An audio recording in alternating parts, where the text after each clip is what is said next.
이런 말이 있죠. 설마가 사람 잡는다. 무슨 말인가요? 설마 그런 일이 있겠어 하고 살아가지만 때때로 그런 예기치 못한 불행이 불쑥불쑥 닥쳐올 수 있다는 말입니다. 20여 년 전 매스컴에 대대적으로 보도됐던 사건입니다. 유명한 만화가 이모 씨의 모친이 강도에게 피살됐습니다. 야음을 틈타서 집에 들이닥친 강도들, 가족들을 흉기로 위협하고 노끈으로 묶어놓았습니다. 그리고 금품을 훔치고 있는데 노모가 격렬하게 저항을 했습니다. 그 모습을 보고 강도들이 흉기로 찔러서 살해를 했던 것입니다. 그 일 당한 이모 씨는 눈물을 흘리면서 이렇게 말했습니다. 이런 일은 소설이나 드라마에나 나오는 줄 알았습니다. 그런데 우리 집에서 벌어져서 너무나 당혹스럽습니다. 그분은 소설을 만화로 그리는 분 아닙니까? 그분조차 상상하지 못했던 일이라고 표현했으니 정말 당혹스러웠을 것입니다.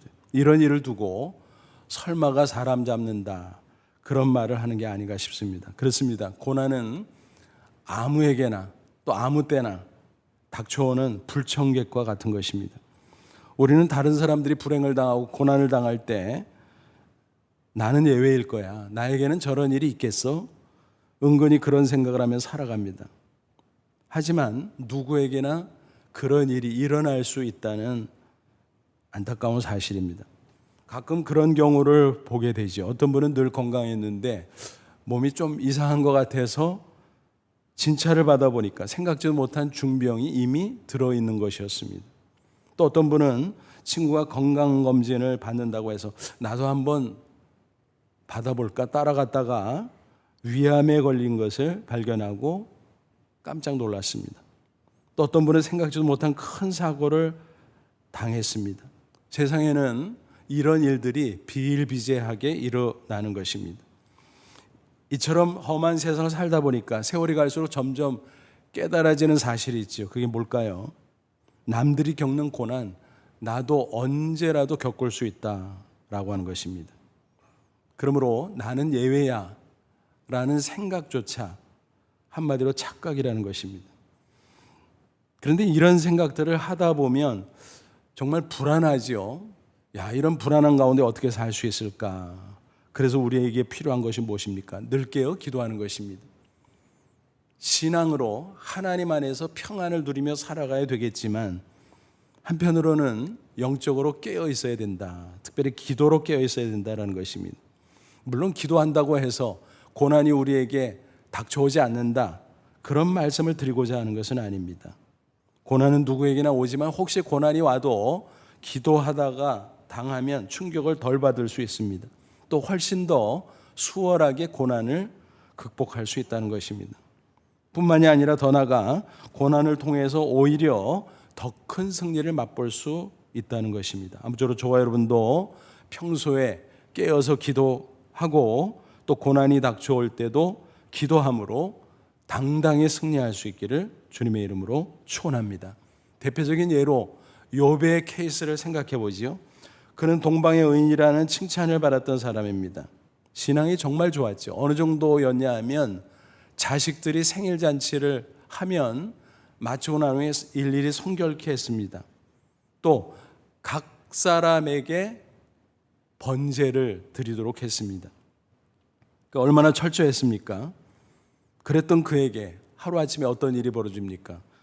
10명의 자식, 게다가 전 재산까지 모든 것을 다 잃어버렸습니다. 청천벽력이었죠. 그가 꿈엔들 그런 일을 한꺼번에 당하리라고 생각했겠습니까? 전혀 아니었을 것입니다. 하지만 그에게도 그런 일이 벌어졌는데 그럼에도 그는 기도하는 사람이었기에 그 극한 고난을 자꾸 극복할 수 있었습니다. 그리고 마침내 갑절의 축복을 받았고 또 신앙의 위인으로 성경에 당당히 기록될 수 있었습니다. 그러니까 기도할 수 있다는 것 자체가 얼마나 귀한 일인가, 그걸 알 수 있죠. 하나님의 자녀된 성도에게 주어진 놀라운 특권인 것입니다. 어려울 때도 기도할 수 있기에, 그러므로 우리는 반드시 승리할 수 있습니다.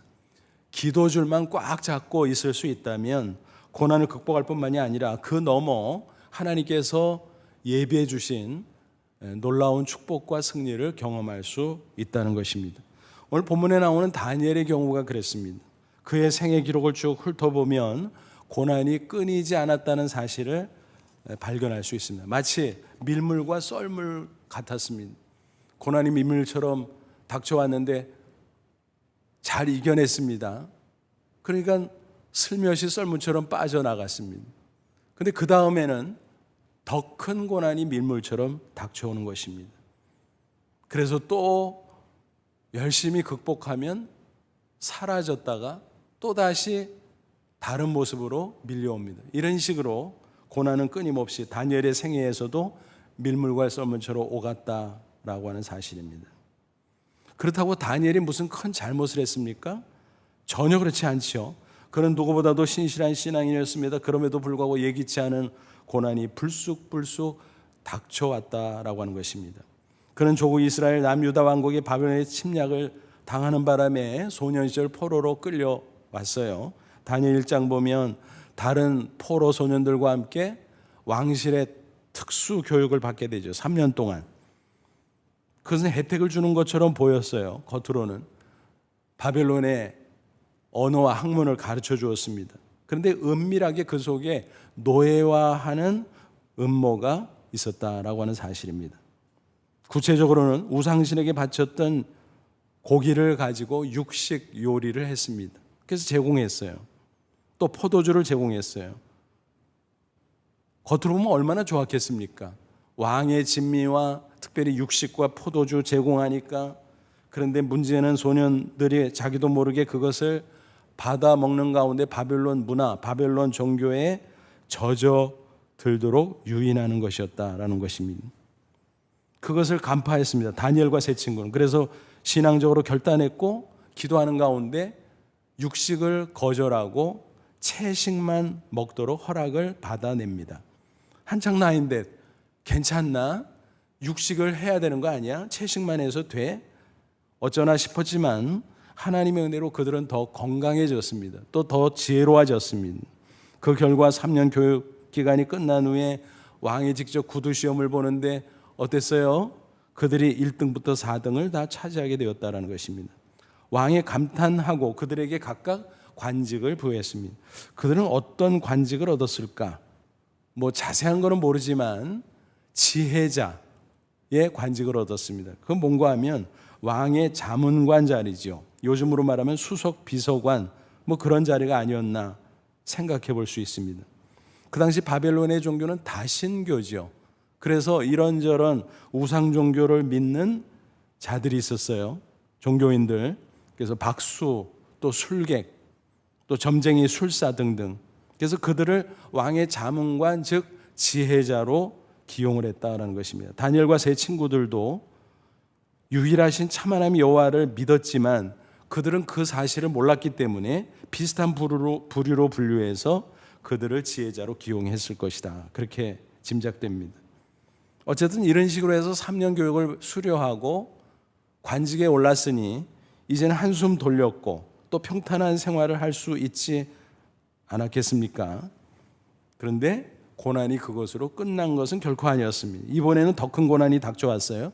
무슨 일이 있었을까요? 다니엘 2장 1절을 보면 느부갓네살에게 어떤 일이 벌어집니까? 느부갓네살이 다스린 지 2년이 되는 해에 느부갓네살이 꿈을 꾸고 그로 말미암아 마음이 번민하여 잠을 이루지 못한지라 그랬습니다. 느부갓네살 왕 제2년. 근데 조금 성경을 자세하게 보는 분들은 이상한 점을 발견할 수 있을 겁니다. 왜냐하면 다니엘이 이미 3년 교육을 수료했잖아요. 그리고 관직에 올라간 상태잖아요. 그런데 느부갓네살 왕 2년이라고 말이 돼? 연대가 서로 안 맞는데 성경책이 틀렸나? 그렇지 않습니다. 이건 그 당시 바벨론의 역사적 배경을 이해하면 쉽게 이해할 수 있을 것입니다. 다니엘이 포로로 끌려와서 왕실 교육을 시작한 해는 BC 605년이었습니다. 근데 그때 느부갓네살이 아직 정식 왕은 아니었어요. 그의 아버지 부왕이 왕이고, 그런데 그 아버지가 아들인 느부갓네살에게 왕으로서의 통치권을 부여하고 네가 한번 나라를 다스려봐 이렇게 했던 것입니다. 그러니까 형식적인 왕은 아버지, 그리고 실질적으로는 그가 왕 노릇을 하고 있었다라는 것입니다. 그러므로 왕이라고 부르고 있었던 것입니다. 그러던 중 부왕이 사망했어요. 그래서 정식으로 즉위한 해가 BC 604년입니다. 근데 또 한 가지, 바벨론에서는 왕의 연호를 계산할 때 즉위한 해는 건너뛰고 그 다음 해부터 제1년, 제2년 이런 식으로 카운트를 했습니다. 그러니까 종합해보면 뭐예요? BC 605년에 교육이 시작돼서 3년 동안 진행이 됐는데, 그러면 602년에 끝났겠죠. 그리고 다니엘과 세 친구가 관직에 올라갔겠죠. 그 사이에 왕이 604년 즉위하고 601년이 제1년, 602년이 제2년, 뭐 이런 식으로 됐겠죠. 그러니까 연대가 딱 맞죠. 3년 교육을 마치고 제2년에 관직에 등용됐는데 그 해에 이 일이 벌어졌구나, 그렇게 추정할 수 있겠죠. 이해가 되시나요? 바로 그때 어떤 일이 벌어졌습니까? 왕이 꿈을 꾸었어요. 근데 무슨 뜻인지를 모르겠어요. 그래서 번민하게 됐습니다. 여러분, 절대 권력자들이 오히려 더 두려워해요. 무슨 일이 벌어지면 벌벌 떱니다. 인간에 불과하기 때문에 당연히 그러죠. 그래서 어떻게 하죠? 지혜자 자문관들을 불러들여요. 박수술객 점쟁이 술사, 그 우상 종교인들을 불러들여 가지고 다그칩니다. 내가 무슨 꿈 꿨는지 맞춰봐. 그리고 해석도 내놔봐. 얼마나 황당했겠습니까? 그들로서는. 왕이요, 꿈을 알려줘야 해석을 하죠. 야, 내가 꿈을 알려줘도 너희들이 엉터리 해석하면 내가 그걸 검증할 방법이 없잖아. 그러니까 꿈부터 알아맞혀봐. 뭐 이런 식으로 다그쳤다라는 것입니다. 결국 그들 중에 한 사람도 꿈을 알아맞히지 못했고, 또 당연히 해석도 내놓을 수 없었습니다. 왕이 벌어 화를 냅니다. 그리고 그들을 모조리 처형하라고 명령을 내리게 됩니다. 그 일로 인해서 피바람이 불게 되었다라고 하는 거지요. 그런데 한편 지혜자로 분류되었던 다니엘과 세 친구도 덩달아 목숨이 위태롭게 된 것입니다. 그 소식을 듣고 도대체 무슨 영문이야 하고 찾아갑니다. 근위대장, 경호실장을. 그랬더니 뭐 자초지종을 설명하는 거예요. 그래서 왕이 왜 그렇게 다급하게 굽니까? 시간 좀 주세요. 그러면 내가 꿈과 해석을 알려드리겠습니다. 그래 놓고 집으로 돌아와서 세 친구에게 설명을 하죠. 또 함께 기도를 하죠. 그 결과 어떻게 됩니까? 밤새 기도하는 가운데 하나님께서 환상을 보여주셨어요. 왕이 꾼 꿈이 이거다. 그리고 그 꿈은 큰 신상인데 머리부터 가슴 쭉 내려가서 다리, 발, 그 부분이 이런 뜻이야, 이런 뜻이야. 해석을 다 가르쳐 주셨습니다. 그래서 다니엘은 불이 나게 왕을 찾아갑니다. 왕이요, 꿈을 꾸셨는데 큰 금 신상이었죠? 맞죠? 그러니까 맞아. 이렇게 생겼죠? 머리, 또 가슴, 뭐 등등 쭉 내려가면서 이야기를 합니다. 그리고 그것이 각각 미래에 있을 역사의 전개라는 사실을 하나님이 계시해 주었다고 밝힙니다. 그러니까 왕이 깜짝 놀라는 거예요. 야, 맞아. 하나도 틀림없이 다 맞다. 그 해석이 그런 거라고. 알았어. 왕은 감탄에 맞지 않습니다. 어떻게 하죠? 2장 46절 이에 느부갓네살 왕이 엎드려 다니엘에게 절하고. 세상에 이런 일이 벌어졌어요. 왕이요, 젊은 신하에 불과했던 다니엘에게 넙죽 엎드려 절했다 그랬어요. 이건 뭘까요? 그를 신으로 대우했다는 거예요. 신적인 존재로. 그래서 경배하듯이 엎드려 절했습니다. 그리고 예물을 주고, 예물이라 그랬어요. 하사품이 아니라 또 향품을 그에게 주도록 했어요. 향품은 뭘까요? 제사용품이에요. 신에게 향을 피워드리는 향품, 그것까지 주었다라고 하는 것입니다. 놀라운 일이 벌어진 겁니다. 그 후에 어떻게 되죠? 물론 다니엘은 나는 인간에 불과해요, 내가 믿는 여호와 하나님이 가르쳐 준 겁니다라고 밝히 증거하기는 했지만 왕이 놀래가지고 어떻게 하죠? 48절 49절 보니까 다니엘에게 어떤 관직을 맡깁니까? 총리 자리, 전국을 다스리죠. 그리고 그 모든 지혜자 자문관들 중에 우두머리, 그 제일 높은 꼭대기 자리를 맡겼어요. 그러면서 왕궁에 근무하도록 합니다. 한편 세 친구들은 어떻게 되죠? 지방에 각 도가 있을 거 아닙니까? 그래서 그 도의 도지사를 각각 맡도록 임명을 했습니다. 그게 무슨 말인가요? 어려울 때 기도하니까 어떤 일이 벌어집니까? 고난도 극복하고 플러스 알파, 하나님께서 예비하신 큰 축복을 경험할 수 있었다는 사실입니다. 여러분, 우리는 고난이 올 때 어떻게 하죠? 당황합니까? 당황하지 마십시오. 낙심합니까? 낙심하지 마십시오. 기도할 수 있기 때문에. 그래서는 안 됩니다. 원망합니까? 원망도 하지 마십시오. 기도줄만 꼭 잡으시기 바랍니다. 이것이야말로 성도에게 주신 놀라운 특권인 줄로 믿습니다. 어느 권사님의 간증이에요. 혼자 사시는 분이 늘 기도하면서 신실하게 신앙생활을 하는 어르신입니다. 그런데 한 번은 갑자기 협심증으로 가슴이 조여 들어왔으면 너무너무 고통스러워서 사람이 이러다 죽나 보다 싶었습니다. 평소에 기도하던 분이지만 어떻게 기도해야 될지 너무 당황스럽습니다. 그러나 이 정도 기도는 할 수 있었습니다. 외마디로 기도를 했습니다. 아버지, 이렇게 아버지 외치는데 진정이 되기 시작했습니다. 그래서 침착하게 전화기를 찾았고 119를 불렀어요. 급히 구급대원들이 와서 병원에 옮겨드렸고 응급으로 시술을 받고 건강을 회복할 수 있었습니다. 그게 10년 전의 일이었는데 지금도 아주 건강하게 잘 지내고 계십니다. 그 권사님이 그 간증을 저에게 해주면서 이런 말씀을 하셨어요. 목사님, 예수 안 믿었으면 어쩔 뻔했는지 모르겠어요. 예수 믿고 하나님의 자녀 됐으니까 아버지 부르고 기도했잖아요. 그래서 하나님이 나를 살려준 거예요. 여러분, 얼마나 놀라운 간증입니까? 정말 그렇지요. 예수 믿고 죄와 사망에서 구원받고 영생 얻은 것도 감사, 장차 천국에 들어갈 것도 감사. 그런데 험한 세상을 통과해야 되잖아요. 그동안 승리하라고 기도의 특권을 주신 것, 그것도 얼마나 감사한 일입니까, 여러분? 그렇지 않아요. 히브리서 기자는 이렇게 증거합니다. 히브리 4장 16절, 그러므로 우리는 긍휼하심을 받고 때를 따라 돕는 은혜를 얻기 위하여 은혜 보좌 앞에 담대히 나아갈 것이니라. 무슨 얘기예요?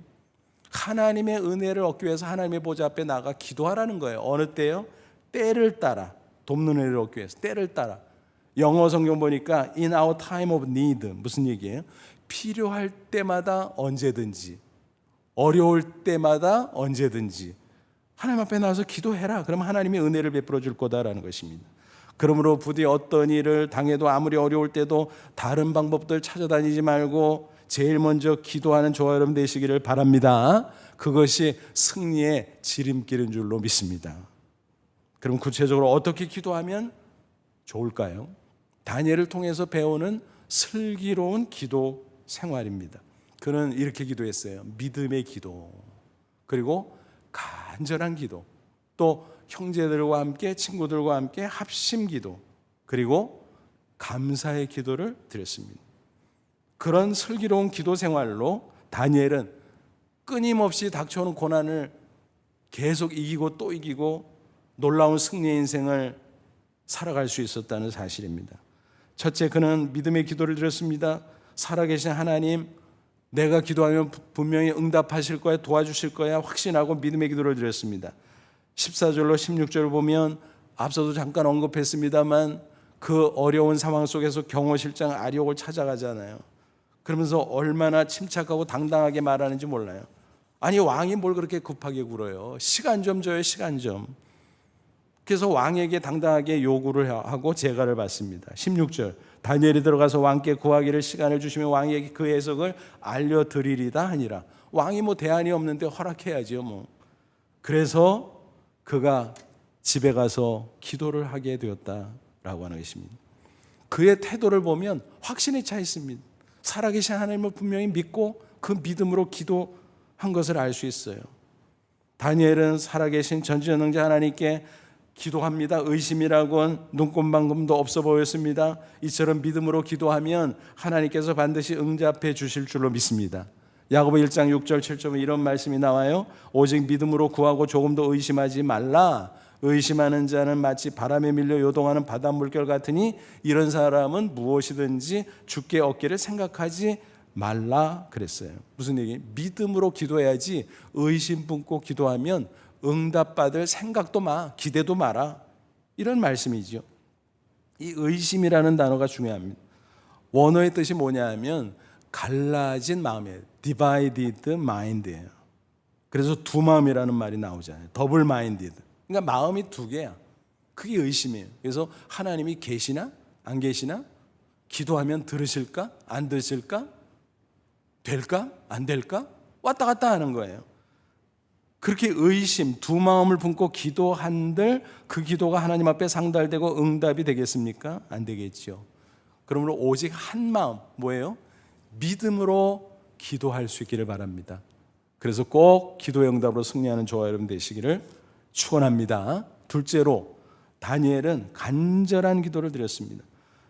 제 친구들에게 상황을 잘 설명했어요. 뭐예요? 기도 제목을 이야기한 거예요. 그리고 간절히 기도합니다. 18절 보세요. 하늘에 계신 하나님이 이 은밀한 일에 대하여 불쌍히 여기사 다니엘과 친구들이 바벨론의 다른 지혜자들과 함께 죽임을 당하지 않게 하시기를 그들로 하여금 구하게 하니라. 친구들에게도 기도하라고 하고 자기도 간절히 밤을 지새우며 기도를 했습니다. 그때 상황이 어떻다고요? 목숨이 왔다 갔다 하는 절체절명의 위기 상황이었습니다. 그러니 얼마나 절박했겠습니까? 상상할 수 있겠지요. 그러니까 당연히 간절히 기도하고 또 기도했을 것입니다. 그러자 하나님께서 밤에 그에게 환상을 보여주셨어요. 그 가운데 계시해 주셨습니다. 느부갓네살 왕이 꿈에 봤던 그 금신상을 또렷하게 보여주면서 그 구조를 하나하나 설명하시면서 그 해석까지 계시해 주셨다라고 하는 것입니다. 그래서 19절, 이에 이 은밀한 것이 밤의 환상으로 다니엘에게 나타나 보이며 다니엘이 하늘에 계신 하나님을 찬송하니라. 놀라운 응답이었습니다. 성경 보면 곳곳에 어려울 때 간절히 기도하면 하나님이 반드시 응답하신다는 약속의 말씀이 나옵니다. 그 중에서 두어 개만 소개해드리면 여러분 잘 아시는 말씀이에요. 시편 50편 15절, 환난 날에 나를 부르라. 내가 너를 건지리니 내가 나를 영화롭게 하리로다. 어려울 때 기도하면 들어주신다는 말씀이에요. 예레미야 33장 3절, 너는 내게 부르지라. 내가 내게 응답하니 내가 알지 못한 크고 엄밀한 일을 내게 보이리라. 부르짖어 간절히 기도하면 하나님이 응답하시는데 우리가 상상조차 할 수 없었던 놀라운 역사를 나타내 보일 것이다 라고 약속하고 있습니다. 크리스천 잡지 중에 가이드 포스트라는 게 있잖아요.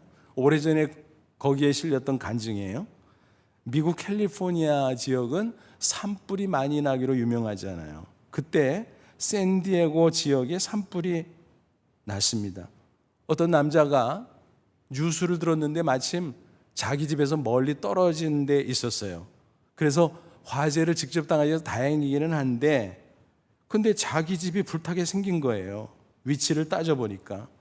그래서 너무너무 안타까워가지고, 야, 우리 집 불타면 어떡하지? 발을 동동 그러면서 할 수 있는 게 없잖아요. 그래서 간절히 기도할 수밖에 없었습니다. 근데 간절하게 한참 기도하다가 문득 이런 생각이 들었어요. 야, 내가 현지에서 기도하지 못하니까 어떡할까? 물론 시공을 초래해서 하나님이 기도를 들으시지만 너무 안타까워서 무슨 생각을 했는가 하면은 팩스를 보내자. 기도문을 쭉 써가지고 자기 집에 팩스를 보냈습니다. 뭐 꼭 그래야 기도 응답되는 건 아닌데 간절한 마음에 표현했겠죠. 나중에 화재가 진압됐어요. 그래서 자기 집으로 가봤습니다. 그랬더니 주변에 여러 집들이 흉한 모습이었습니다. 불에 타가지고. 근데 그 남자의 집만 멀쩡한 거예요. 들어가 봤습니다. 근데 더 신기한 일이 벌어졌습니다. 집안에 들어가 보니까 자신이 보낸 기도문이 팩스로 와 있는 거예요. 근데 그름도 전혀 없이 깜쪽 같았다라고 하는 사실입니다. 여러분, 얼마나 신기하고 놀라운 일입니까? 그런데요, 살아계신 전지전능자이기 때문에 우리가 간절히 믿음으로 기도하면 이런 놀라운 역사를 얼마든지 허락해 주신다는 사실을 꼭 믿으시기를 바랍니다. 어느 목사님의 간증입니다. 수련회를 인도하고 봉고차를 몰고 돌아오고 있는데 중간에 브레이크가 파열된 거예요. 뭐 이 핸들 제어가 안 되죠. 얼마나 당황스럽고 아찔했겠습니까? 그때 문득 생각이 났어요. 야, 내가 목사 안수 몇 달 후에 봤는데 이게 뭐냐? 이러다가 내가 죽을 수도 있단 말이야?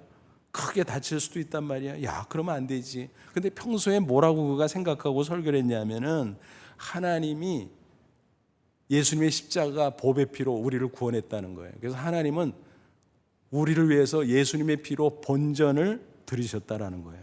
게다가 자기는 오랜 세월 목사 시키려고 신학 공부시키고 연단하고 지금까지 왔다는 거예요. 그래서 그 생각이 들어서 자기도 모르게 이렇게 외쳤어요. 주여 본전 뽑으시옵소서. 그러니까 웃기는 이야기인데 그때는 자기로서는 절박하게 그렇게 기도했던 거지요. 근데 놀라운 일이 벌어졌습니다. 자동차가 갓길로 쭉 미끄러지더니 멈춰버린 거예요. 천만다행이었죠. 그분은 그때만 생각하면 소름이 돋고 그럴 때마다 마음을 다져먹는다고 합니다. 야, 그때 하나님께서 그렇게 극적으로 나를 살려주셨는데, 그리고 목사가 되게 해주셨는데 내가 더 충성해야지, 내가 더 충성해야지, 그렇게 다짐을 하고 또 한다고 하는 간증입니다. 저와 여러분도 간절한 기도로 이런 놀라운 승리를 맛보시기를 축원합니다. 세 번째, 다니엘은 어떻게 기도했어요? 세 친구들과 함께 합심 기도를 드렸다는 사실입니다. 친구들에게 상황 설명을 하고 자기도 기도하고 각자 친구들도 기도했지만 합심해서 함께 기도하기도 했다라는 것입니다. 여러분, 우리가 혼자서 기도하는 것이 기본이기는 하지요. 그때도 하나님이 우리 기도를 들으시고 응답하십니다. 그런데 함께 형제들이, 믿음의 사람들끼리 마음을 합쳐서 합심 기도하면 더 좋다는 사실을 기억할 수 있기를 바랍니다. 서로를 위해 중보하며 기도하고 또 함께 마음을 모아 기도하고, 그게 너무너무 귀하고 중요한 것입니다. 예수님께서도 말씀하셨어요. 마태복음 18장 19, 20절 진실로 다시 너에게 이르노니 너희 중에 두 사람이 땅에서 합심하여 무엇이든지 구하면 하늘에 계신 내 아버지께서 그들을 위하여 이루게 하시리라. 두세 사람이 내 이름으로 모인 곳에는 나도 그들 중에 있느니라 그랬습니다. 두 사람, 세 사람, 그 이상이면 더 좋겠죠. 같이 모여서 합심해서 기도하면 예수님도 성령으로 함께 하시고 하나님께서 그 기도를 들어 응답해 주시겠다는 약속의 말씀입니다. 정말 그런 일들이 얼마나 많습니까? 성경에도 한 가지 예를 생각해 보면 출애굽기 17장에 이스라엘이 출애굽한 이후에 광야를 통과하다가 아말렉과 전투를 하게 되죠. 그 사건이 있는데 여호수아는 군사를 이끌고 전장에 나가서 열심히 싸웁니다. 한편 모세는 산꼭대기에 올라가요. 아론과 훌이 동행했습니다. 그런데 신기하게도 승부가 어디서 나냐 하면은 싸우는 전장에서가 아니라 기도하는 산꼭대기에서 나요. 모세가 두 손을 들고 간절하게 기도하는 동안에는 이스라엘이 막 파죽지세로 이기고 있는 겁니다. 근데 지쳐서 손을 내리고 기도를 쉬면 아말렉 쪽에서 또 막 밀고 와서 이스라엘이 퇴각할 수밖에 없었습니다. 이렇게 진퇴를 반복하는데 가만히 보니까 공식이야, 공식. 그래서 야, 기도에 승부가 달려있구나. 그래서 안 되겠다 싶어가지고 옆에 있었던 아론과 훌이 모세의 양쪽 팔을 붙들어주면서 같이 합심해서 간절히 기도합니다. 그때 어떤 일이 벌어집니까? 마침내 이스라엘의 승리로 전투가 끝나게 되었다라고 하는 것입니다. 놀랍지요? 합심기도의 위력입니다. OMF 국제선교에서 내려오는, 마치 전설처럼 내려오는, 물론 실화지만 유명한 간증이 있습니다. 싱글 여 선교사님이 선교지에서 사역하고 있었습니다. 근데 하루는 그가 거주하는 집을 향해서 강도 4명이 다가가고 있었습니다. 그런데 그 집 주위에 17명의 중무장한 군인들이 지키고 있는 것입니다. 그래서 그들은 깜짝 놀라서 혼비백산 도망을 치고 말았습니다. 얼마 후 그 중에서 한 명이 와서 선교사님께 용서를 빌며 실토했습니다. 근데 선교사님은 새까맣게 모르고 있는 거죠. 근데 그거를 적나라하게 드러내면 그 사람들이 또 나중에 해코지할 수 있기 때문에 혹시나 하는 마음에 그냥 들으면서 마음속으로 놀라고 있었습니다. 그래서 그 사람이 간 다음에 너무너무 소름이 끼치는 가운데, 야, 하나님이 그날 도우셨구나, 은혜로 놀라운 기적을 행하셨구나, 그래서 감사했습니다. 그 후에 고국에 갈 기회가 있었어요. 그래서 교회에서 선교 보고를 했는데 마치고 났는데 성도 몇 분이 다가오는 거예요. 선교사님, 그때 상황을 다시 한번 자세하게 얘기해 주세요. 그때가 어느 때쯤이었어요? 무슨 요일이었어요? 몇 시쯤이었어요? 시차를 따져보니까 선교 기도의 시간이에요. 아마 우리가 그 정도 인원으로 합심 기도했을 거예요. 그 시각에. 그거를 맞춰보고 그들이 너무너무 놀라면서 하나님께 영광을 돌렸다는 간증입니다. 그래서 선교사를 위한 기도의 중요성을 강조할 때마다 소개하는 모범 사례로 그 간증이 내려오고 있는 것입니다. 합심 기도는 이렇게 귀하고 놀라운 것입니다. 혼자서 기도도 해야 되겠지만 가족들과 또 성도들과 많은 믿음의 동지들과 함께 합심해서 기도함으로 승리하는 저와 여러분 되시기를 축원합니다. 마지막 네 번째로 다니엘은 감사의 기도를 드렸어요. 고난이 닥치면 자칫 어때요? 낙심하기 쉬워요. 원망하기 쉬워요. 그러나 다니엘을 보세요. 낙심 안 했어요. 원망 안 했어요. 본문에도 그런 모습이 암시되어 있지만 다니엘 6장 사건을 보면 그는 고난 가운데 감사 기도를 드렸다라고 분명하게 명시하고 있습니다. 그때는 세월이 많이 흘렀어요. 오늘 본문의 상황에서 훨씬 수십 년이 지난 때입니다. 이미 바벨론 제국은 망하고 말았어요. 대제국도 망하지요. 그래서 그 영토를 메대 바사 과도 정부가 차지하고 있었습니다. 그때 메대 쪽의 왕이 다리오였습니다. 근데 총리 3명을 두고 있었는데 영토가 광활하니까 가만 보니까 비효율적이야. 다니엘이 너무 탁월해. 그래서 다 치워버리고 다니엘을 단독 총리로 딱 세우자. 그렇게 마음을 먹었는데 그 정보가 새나가서 다른 총리 2명과 고관들이 앙심을 품고 저 다니엘 저 녀석을 제거하자. 그래서 음모를 꾸밉니다. 뒷조사를 했어요. 근데 아무리 털고 털어도 허물이 나오질 않아. 야, 어떡하지? 고민에 빠진 그들이 또 궁리를 하다가 야, 좋다. 그 다니엘의 신앙을 가지고 트집을 잡자. 그건 뭐냐 하면 바벨론 제국 당시도 그랬지만 마찬가지 다신교잖아요. 그래서 각 민족의 우상 종교를 각각 인정을 하는데 한 가지는 지켜라. 황제를 숭배해야 된다. 왜냐하면 신의 아들이니까. 뭐 이런 식이었습니다. 그래서 그 충성도를 테스트하기 위해서 한번 일제 단속 기간을 갖자. 보통 때는 그냥 뭐 자기 종교를 믿고 자기 신에게 기도해도 되지만 30일 동안 딱 정해서 이때는 중지하고 오직 왕에게만 경배해라. 이런 이상한 법을 만들었어요.